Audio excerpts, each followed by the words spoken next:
Saints from 1986 through 1988. Former Ole Miss star, part of the first winning season in Saints history and first playoff appearance in the franchise's history. Was an All-USFL player with the Stars in Philadelphia and Baltimore before coming to New Orleans. Saints, of course, had a bye week this past weekend. They host the Buffalo Bills Sunday in the Mercedes-Benz Superdome. Please give a warm quarterback club welcome to Chuck Commiskey. Chuck.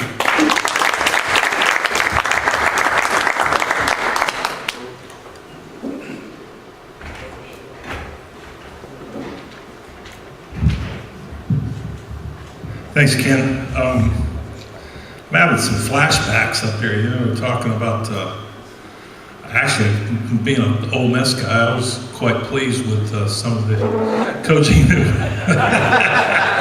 that went on up in Oxford this past weekend. Actually, I was up there, and it was well represented by LSU and Ole Miss. It was pretty incredible to see the whole gala event, but the M Club allows us to walk down on the field before the game and watch the kids warming up. And I got to say this much: looking at the LSU players, that guy does know how to recruit. Because God Almighty, they look. I didn't think Ole Miss had a chance, to be honest with you. I mean, it's they've got some athletes. But yeah, it's the coaching deal. You start talking about Saban, I start having flashbacks to Jim Mora. Jim's in the house. Nothing's funny. And Steve, you start talking about Montana, and I start having flashbacks again. So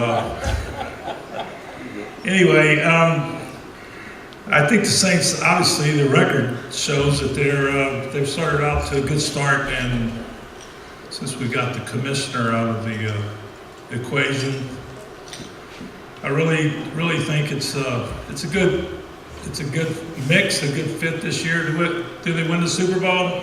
I mean, all you want to do is get there, and then then the breaks fall where they do. I think one of the weaknesses they seem to be having is the offensive line still seems to be a little shaky. They haven't found an identity yet, and I know that sounds weird coming in the 6th week of the season, but they just don't. They don't seem to be passing off stunts as well, and I think that's caused some issues with the read factor that Breeze has been able to do. But having said that, I think, wow, the offense is still clicking. There's quite a few other cities in the NFL that would like to have this offense. You bring in Rex Ryan, the defense, he's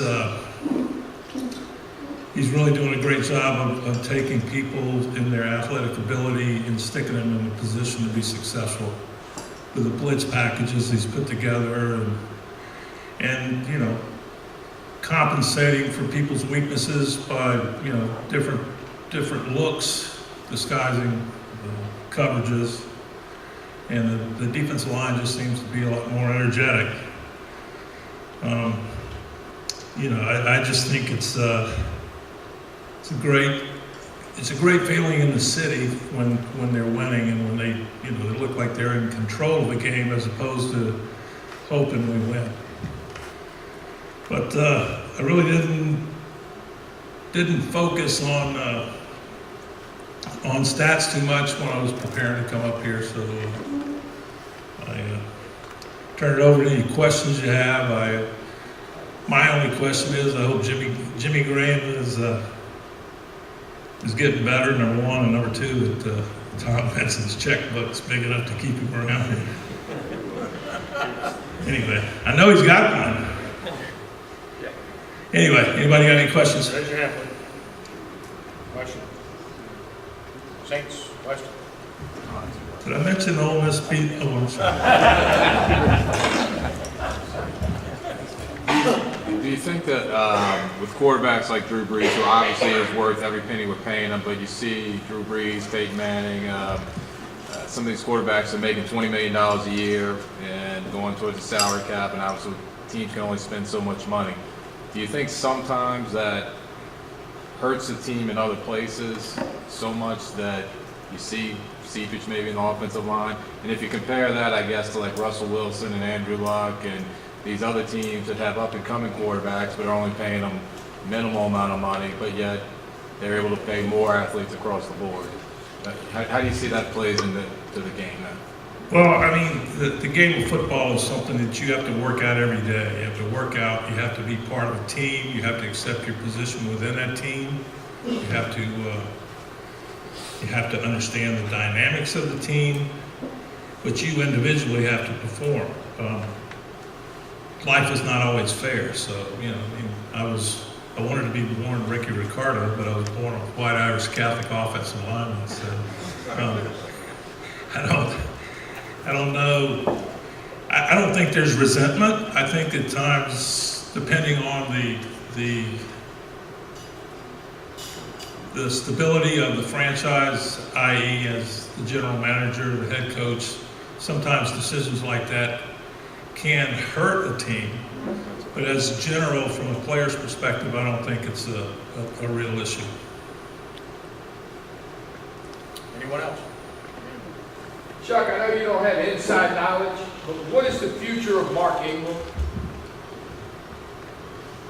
I'm sorry? I know you don't have inside knowledge, but what do you think the future of Mark Ingram is? I was hoping somebody was on the telephone for him.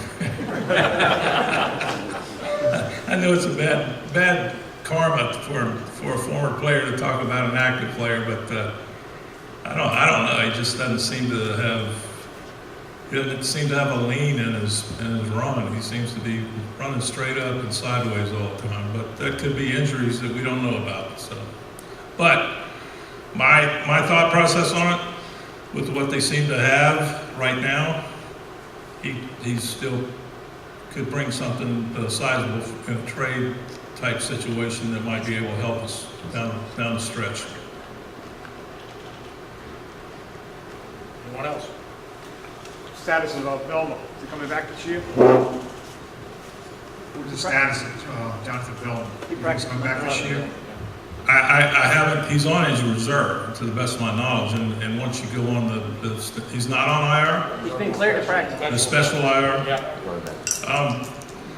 I would think if he had an opportunity, being his age, and he felt good enough that he could come back, even if he wasn't 100%, I would think he would come back, just simply because, especially if the Saints are in a playoff run, and he can contribute, because he's getting long in the tooth. And, you know, I mean, if you play long enough, you focus on the fact that it's not forever. I mean, there's three things that happen in football: you win, you lose, and one day they tell you can't play. So, I would think you would see him on the field if he can contribute. I mean, and from that perspective, the guys that are playing today are playing pretty well, and you know, it'd be hard for a coach to sit somebody down. So he may get caught up in numbers like that. Anyone else? As an O-lineman, did it make any difference to you if it was a 3-4 or 4-3? Oh, not really, because a 3-4, they're always reducing on the backside, the weak side, to take away the cutback run. So you got a tackle over you. If you're a guard, you're always having to